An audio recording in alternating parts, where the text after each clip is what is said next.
kemudian dia itu kalau tidak misalnya minum adanya misalnya homer gitu ya, maka dia meninggal.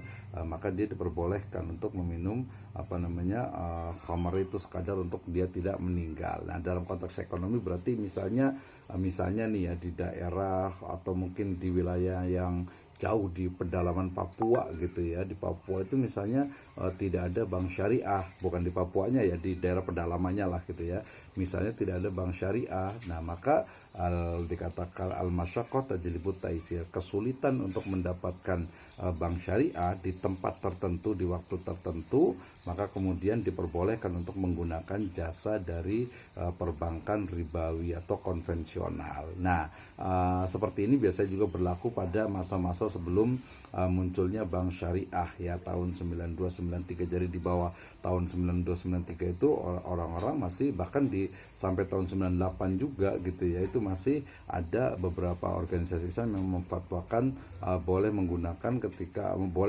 bank konvensional atau bank ribawi ketika keadaannya itu memang sulit untuk mendapatkan jasa atau menggunakan jasa perbankan syariah ya. Kalau sekarang di kota besar ya sebenarnya tidak ada alasan tuh ya, paling alasannya biasanya mungkin sulit, mungkin ATM belum bayar dan sebagainya. Itu sebenarnya alasan yang tidak syar'i sebenarnya gitu ya.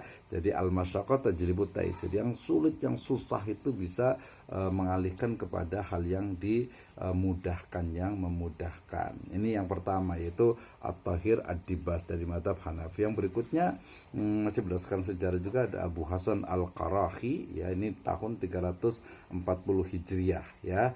Beliau menyertakan contoh ya terkait dengan kaidah fiqhiyah ya, yang kemudian nanti dijelaskan juga ya dalam bukunya Ibnu Nujaim atau Al-Imam An-Najmuddin Umar An-Nasafi ya, dalam Qawaid al-Fiqhiyah ya. Nah, sehingga kalau menurut Ya'qub bin Abdul Wahab al-Bahisain, beliau mendefinisikan bahwa ilmu kaidah fiqhiyah adalah al-ilmul ladzi ya, ilmu yang yubhasu fihi ya, yang membahas padanya anil qadaya al fiqhiyah kulliyah ya, yang membahas tentang proposisi fikih ya, putusan-putusan fikih yang bersifat kulliyah, menyeluruh atau universal ya, min haitsu maknaha ya, dari aspek maksud maknanya yang terkandung di dalamnya, wa ma laha silatu bih, dan juga hal-hal yang berhubungan dengannya, dan wa min haitsu bayani arkaniha, dan termasuk juga penjelasan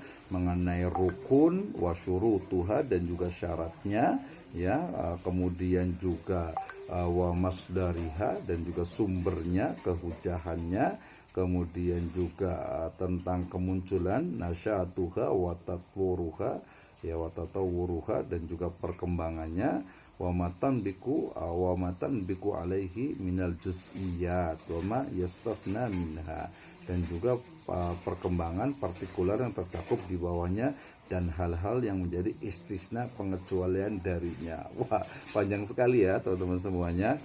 Tapi kalau boleh saya ringkaskan, berarti ya tadi bahwa kaidah fikih itu adalah kaidah fikih ya, kaidah tahu ya, formula atau rumusan boleh juga lah ya, formula fikih, kaidah fikih yang menjadi dasar dari berbagai hukum dalam bidang fikih ya, dalam bidang berbagai bidang ya, dalam cakupan fikih gitu ya. Jadi dia adalah dasar, kalau nanti sebutnya dengan dalil hukum atau pedoman dasar. Kan begini, misalnya di Al-Quran ada gitu ya, secara global, nanti di hadis ada lebih terperinci, maka kemudian para ulama itu merumuskan lagi dalam bentuk kaedah sehingga mudah dipahami dan juga bisa kemudian melahirkan berbagai hukum dalam berbagai bidang fikih.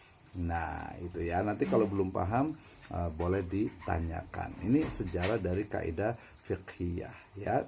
Kemudian yang berikutnya, kenapa sih kita harus belajar atau mempelajari kaidah fiqhiyah, utamanya dalam bidang ekonomi, bisnis, dan keuangan syariah? Yang pertama terkait dengan titik temu dari masalah-masalah fikih ya. Kenapa? Karena masalah fikih adalah masalah yang sangat mukhtalif ya, sangat di sana itu banyak sekali perbedaan pendapat, tidak hanya yang furu'iyah, kadang yang usuliyah itu juga muncul, apalagi masalah-masalah yang sifatnya itu kontemporer. Misalnya masih ada nih beberapa tokoh yang mengatakan bahwasanya bunga bank itu boleh gitu ya, padahal itu tokoh bahkan mungkin ada yang profesor gitu ya. Tetapi kemudian kan kita merujuk kepada fatwa Majelis Ulama Indonesia bahwasanya bunga bank itu jelas keharamannya. Jadi kalau yang ada yang berpendapat 1-2 itu hanya merupakan pendapat teoritis fikih saja. Jadi kita tidak perlu memusingkannya, tidak perlu istilahnya itu terjebak di sana gitu ya. Jadi nanti menjadi titik temu dari masalah-masalah fikih yang ada. Kemudian yang kedua juga untuk memahami ya tujuan diturunkannya syariat atau yang kita kenal dengan istilah maqasidus syariah, maksud dan tujuan syariat agar lebih komprehensif ya. Jadi kita tahu ya kenapa riba itu diharamkan ya, karena memang bukan hanya haram, bukan hanya teks saja, tetapi secara ekonomi, secara makro mikro itu sangat mengandung unsur kedoliman dan merusak perekonomian ya. Nah kemudian kenapa judi itu diharamkan ya, karena tadi jawabannya kan kalau secara fikih berarti ya karena dalam Al-Quran dan hadis sudah mengharamkan ya. Tapi kalau secara sosial ekonomi misalnya karena perjudian itu ketika dilegalkan maka akan mungkin berdampak ya, akan berdampak kepada hal-hal yang sifatnya sangat negatif, pengangguran, kemudian juga real bisnis tidak berkembang, kemudian kemalasan ya dan lain sebagainya. Sehingga kemudian ya jelas innamal khamru wal maisir wal azlam rijzun min amali syaitan fajtanibuh. Jelas sekali ya. Nah itu yang kedua ya. Jadi dengan belajar kita qaid fikih ya, atau kaidah fikih ini kita akan lebih memahami tentang maqasidus syariah ya. Yang ketiga terkait juga dengan fuqaha ya. Fuqaha ini adalah ahli dalam fikih Islam, itu namanya fuqaha ya. Sedangkan mujtahid adalah orang yang berijtihad, artinya ulama yang memiliki keilmuan mendalam sehingga mampu untuk berijtihad ya. Ijtihad adalah melahirkan, merumuskan ya satu hukum dari berbagai nas Al-Quran, hadis dan yang lainnya ya. Nah, para fuqaha dan juga mujtahid menyatakan bahwa ilmu kaidah fikih atau qawaid fiqhiyah ini jadi kalau bahasa Indonesia itu kaidah fikih gitu ya, atau kaidah fikih atau qawaid al-fiqhiyah ya. Kalau muannas mudhaf ilaih berarti kaidah fikih ya, qawaid juga fikih juga. Tapi karena bahasa Indonesia jadi kaidah fikih gitu ya, adalah ilmu yang mutlak diperlukan ya untuk melakukan suatu ijtihad atau pembaharuan pemikiran. Jadi kalau kita ingin memutuskan suatu permasalahan maka mesti paham tentang kaidah fikih gitu ya, tentang kaidah fikih. Jadi tidak sembarangan ya. Misalnya kalau kita ingin mengatakan bahwasanya cryptocurrency itu diperbolehkan, atau mungkin digital money gitu ya, atau mungkin model multi level marketing, atau mungkin sekarang dengan konteks misalnya misalnya endorse ya, atau mungkin juga berbagai transaksi digital gitu ya, binary option misalnya, atau mungkin short dan lain sebagainya ya, dan juga termasuk investasi yang lainnya yang sekarang itu banyak sekali gitu ya. Nah ini jadi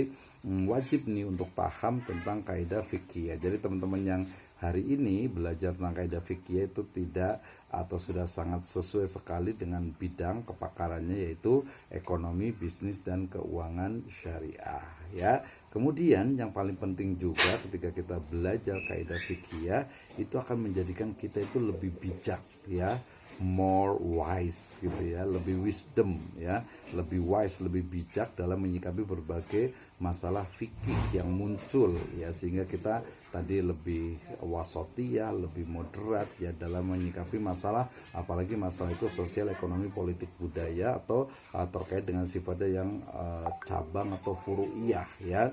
Banyak sekali nih ya, banyak sekali misalnya dalam bidang misalnya ekonomi, bisnis misalnya, bagaimana nih sekarang dengan konteks bisnis misalnya dengan model misalnya itu franchise gitu ya, atau mungkin jual beli yang nggak nampak, nggak kelihatan, aplikasi, jasa dan lain sebagainya ya, atau mungkin juga ada dropshipping dan lain sebagainya. Ya, maka ini dengan belajar adanya perbedaan itu kita akan lebih wise ya, kita akan lebih bijak ya dalam menyikapi ya dalam berbagai persoalan yang ada ya.